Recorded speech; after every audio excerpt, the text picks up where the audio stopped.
Hi, I'm Noisy, and I have a procrastination problem. Welcome to Aniphobia. This game is an alternate reality where the USA has failed to nuke Hiroshima and Nagasaki.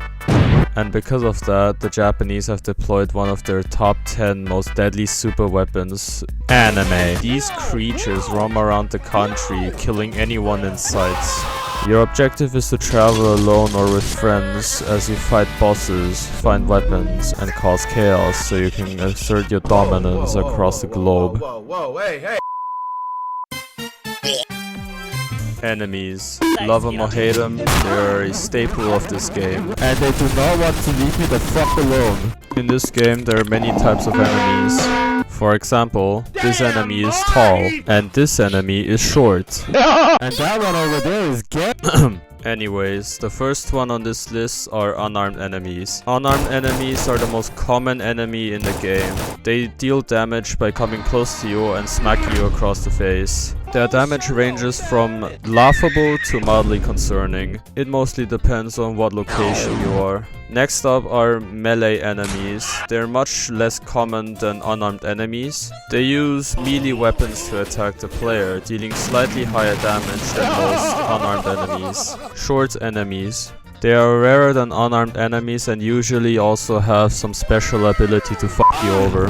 They have about 25% less HP than an unarmed enemy. Special enemies. They are basically short enemies, but on steroids. They have special abilities like Arson or Alard Bar. Some of them have creative mode. One guy can even turn you into a fucking ice block. And all of them have over 100 HP. The good thing is they only spawn once in specific locations. Enemies with guns. There isn't much to say about them. They spawn in specific locations and they shoot you.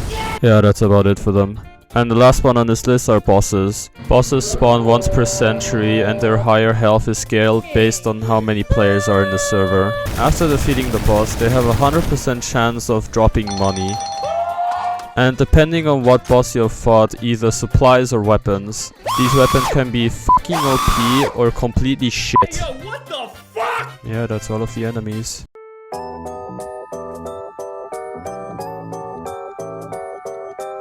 Aniphobia has multiple locations for you to find loot and fight enemies. There are 6 locations you can spawn in: the town, the church, the garage, the general store, the military checkpoint, and the farm. The more notable locations are the city, the military base, and the nuclear silo. The city is the largest area to loot and grind, with many buildings such as the mall and the St. Mary Hospital. In the mall you can find a lot of ammunition. There you can also find the flare gun, used to call in airdrops, which can be used anywhere on the map. In the hospital, you can find a lot of medical supplies. The military base is a raid location that players go immediately, as it contains weapons such as the M4A1, M60 and the RPG-7, with many Humvees and an abundance of medical supplies. However, it's heavily guarded by T-dolls, which wield a variety of ranged weapons to gun the player down. The nuke silo is located near the military base, guarded by elite cultists and T-dolls. This is the place where you can launch the nuke. Vehicles. They are the main mode of transportation here in Aniphobia. Aside being a transport, they can also be used to ram all kinds of enemies. Unfortunately, roadkill does not offer any reward for the player. You can easily find vehicles, since they're scattered all over the map, with towns being the hotspot for most vehicles. As of recording this, there are only 9 vehicles in the game. All vehicles have a limited amount of durability, meaning ramming anything will lower the durability. When a car's durability is low, the engine will start catching on fire. However, the fire is not an indication that the car will explode after a while. When the car dies, all the people inside the car and around the car will die instantly. The first car on this list is the sedan. The sedan is one of the most common vehicles in the game. They spawn all around the map with other colored variants. The pickup truck.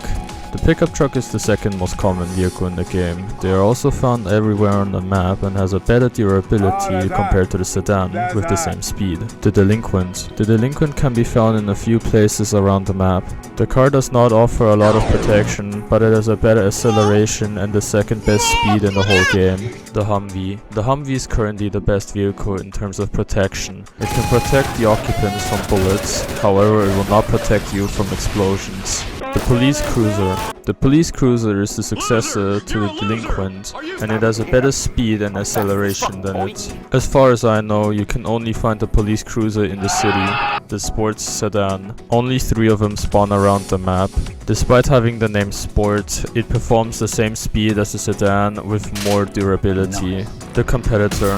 This is the rarest and fastest vehicle in the game. It can only be found in the scrapyard garage. Alright, now going to... I'ma first go over the utility items. Utility items provide benefits to the player in Aniphobia. I'ma just briefly mention them in categories. Category 1, healing items. Under this category are cram, first aid kit, cola, vending machine, medicine, medpack, and Sarasa beer. Category 2, keys. All keys look identical to each other except for the new key. All obtainable keys right now are the casino locker key, the evidence locker key, the motel key, and the radio station key. Category 3, equipment. Equipment that fall under this category are night vision goggles, juggernaut armor, lantern, flare gun, police vest, military vest, and repair kit. Category 4, nuke items. Pretty simple actually, it's just a nuke key and a nuke code. Now going over weaponry. Aniphobia has a large variety of weapons you can use, from pistols to submachine guns, shotguns to assault rifles, sniper rifles, and even explosive weapons. There are also melee weapons that you can use as a last ditch attempt to dispatch whatever the f you're fighting. There are a limited amount of ammunition you can carry for guns. Melee weapons obviously do not run out of ammunition. Around half of the weapons in the game can be purchased from the man that hates the number 4. However, some weapons can be found in the map. All weapons that have been purchased will be removed after logging out of the game. Dying will not remove purchased weapons from players' inventories. However, world loot will be removed upon death, including found weapons. The player spawns with the M1911 and a crowbar by default. I'ma now mention all weapons. Hey, editor Noisy here. Just gonna tell you this right now. Some weapons might not be in the game anymore because I'm reading it off the wiki, and I didn't do any research on to see what weapons are still in the game. Yeah, anyways. Firstly, purchasable weapons. Glock 17, Remington 700, Desert Eagle, Mossberg 500, VP 70, Mag 10, Psionics Mag 10, MP5, USB 45, M16 A2, UMP 45, AKM, M4 Carbine, G3, AUG A1, RPK, AWM, SPAS 12, M82, M79, AA12, M134, M202. Secondly, world loot weapons. Uzi, dual Uzi, Remington 870, shovel, banjo, Colt Python, fire axe, M16A2, M4A1, baseball, AKS 74U, M60, RPG7, DB shotgun, sawed off, Manchester model 1887, model 1866, peacemaker, harmonica,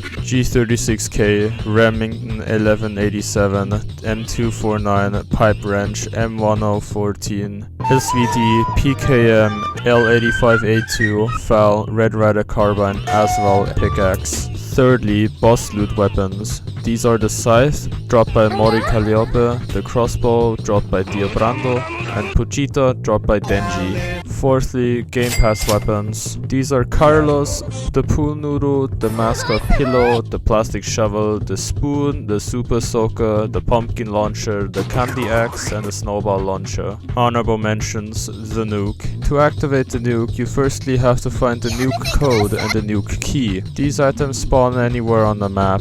After getting the required items, you have to fight through the enemies stationed at the silo and go down the basement. After launching the nuke, the map gets wiped clean and everything fucking dies. Congratulations, you made it to the end game. Like many other survival games, there aren't a lot of things to do at the end game. I mean, I guess you could troll around with your friends, but like I said in my pecking video, who the hell still has friends nowadays? Anyways, before I recorded and edited this video, the game had on average about 3,000 players. Well, at the time of recording this audio, the game right now only has 88 players. It's a dying game. Anyways, like, subscribe, comment something down below, maybe I will reply to you, and thank you for watching the video. Goodbye.